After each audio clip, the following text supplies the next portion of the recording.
Hello everybody, Sentai Snob here.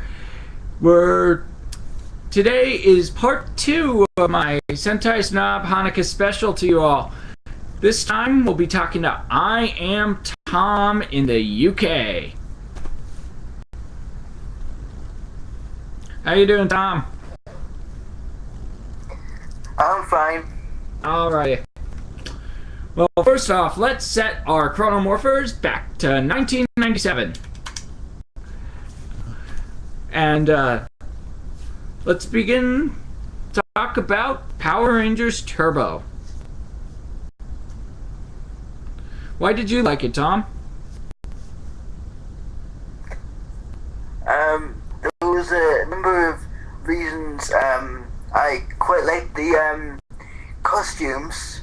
They were a lot better than the Zero ones, but I'm sure we'll get back to that later on.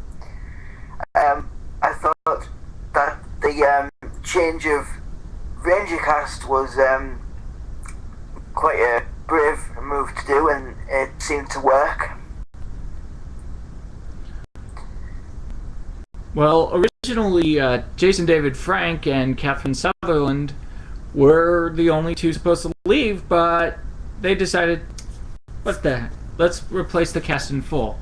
But, you know, every bad comes with some good, and, you know, I was sick of Tommy.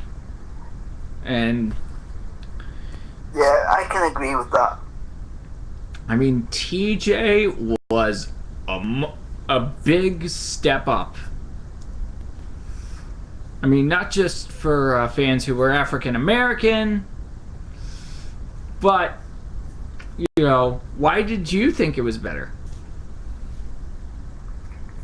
He was just a better Red Ranger than what Tommy was. I mean, we'd had him for, I think it was 5 seasons by that point, and I kind of got bored with him as soon as he turned good, because he had no personality. Guess we might call him a Bell Swan. For, you know. Yeah. And, you know, I mean, at this point, he was just like, come on, guys, you know what we gotta do. Oh, yeah! It was bland. It was getting cumbersome, and, you know, when TJ took over. It was bland, boring, and it was getting too much of the same thing, which, I mean, that's what Power Rangers is. It's kind of the same thing, but they do add things in every now and then. So I'm quite glad that they got rid of him and put a TJ in. I mean, this is going to be a very controversial episode, folks. We're going to have a lot of surprises, and, you know, to be honest, you know, Power Rangers Turbo was all about that. I think that's what Saban was trying to do, especially, you know, originally I saw online that Rita and Zed were supposed to take over. I mean, Diva Talks, granted. Really? Yeah. Read it in the IMDb trivia. Wow. But, yeah.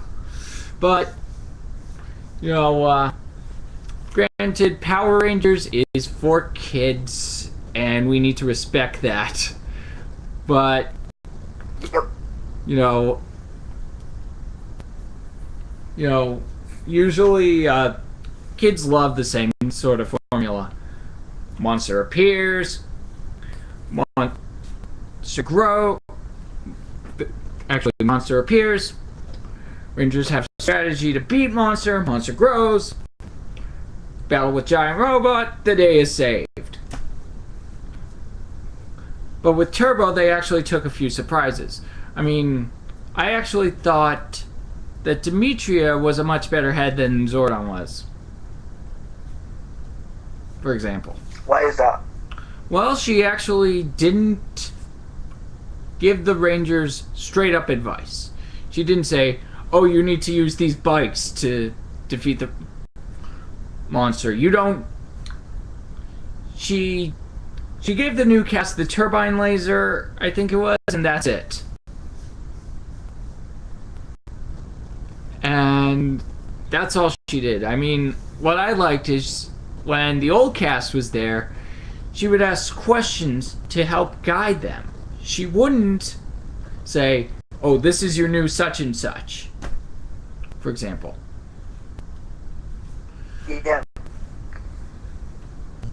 I kind of agree with you. I mean, I think that Zordon was good, but when they replaced him with her, I didn't like the fact that she only spoke in question. I thought it worked better when she was dumbed down later on. Just because with it being a kid show, it kind of keeps it simple. I see. And, you know, as I said, you know, we got to stick to the same formula, but, you know, some of the things they did in... You know, you can't talk about Turbo without talking about Justin. And if you guys saw my top 10 most underappreciated Power Rangers, he's on that list. Yep, he's also on my top 20 Ranger list of all time. And why do you think he doesn't get enough love? Well, I thought that the character was a great character. He tends to get all the blame for the season not being one of the best. But really, there was nothing wrong with the actual character. And when I was younger and I watched the show, it was quite nice to see a Power Ranger that was round about the same age as what I was. I see. I mean, and Blake Foster actually is a talented actor and martial artist. I don't know many Power Ranger actors that could do it, aside from the ones in the Disney era, to be honest. I know we're gonna get a lot of flack for this. Well, yeah. some of the ones in the Disney seasons, they were so bad, like Operation Overdrive. That one to me is one of the worst. Well, we agree on that. Because the acting is just awful, among so many other things. The monsters are bland. The Zords... I think the only one I kinda liked was the Battlefleet. I think it's called the Battlefleet Megazord, yeah. I mean, that thing... I don't even remember them. There's no memorable thing about that season other than the fact that the Red Ranger is a robot. I mean, Once a Ranger is also kind of forgettable. But as an Adam fan, seeing him back, you know, just, you know, it kind of sparked my interest, but it didn't exactly hold up to snuff for what I was expecting. It was nothing more than a desperate plea to get viewing figures. It's like, please, true fans of the show, please like us. What's your favorite Ranger? We'll put a poll online and do it for you. Come on. But anyways, I know you know, I actually think RPM is one of the best seasons, and that came from the Disney era because it was. I mean, they have to live in shelter from a world run by machines. And,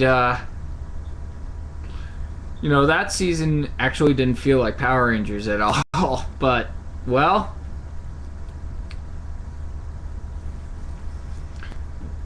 But, you know, it actually did its job. I mean, they wanted to prove it was different than Go Under, and I mean, they made a reference to it, which is where they have the RV from Go Under, but that was pretty cool.